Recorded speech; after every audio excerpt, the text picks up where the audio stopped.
Nous voici au cœur d'un écosystème, avec de nombreuses espèces, plantes et animaux, grosses ou microscopiques. L'écosystème est en équilibre.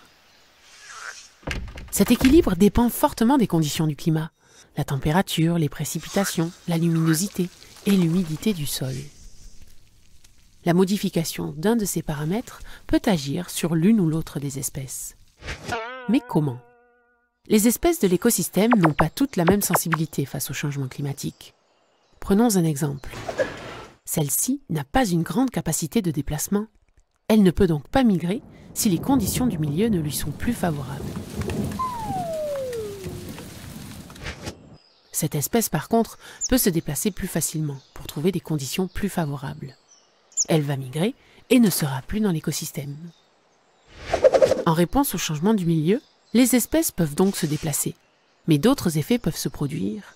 Leur cycle de vie peut être décalé dans le temps, la reproduction peut être affectée, leur comportement peut changer.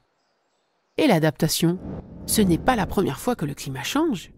Oui, mais c'est la première fois qu'il change si vite et si drastiquement. Trop vite pour que la majorité des espèces puissent s'y adapter.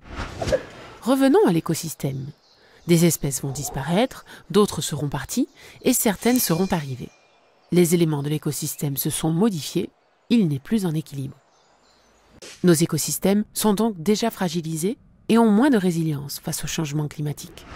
Les scientifiques estiment que d'ici 2050, 25 à 50% des espèces auront disparu. Nous sommes en plein dans la 6e grande extinction des espèces.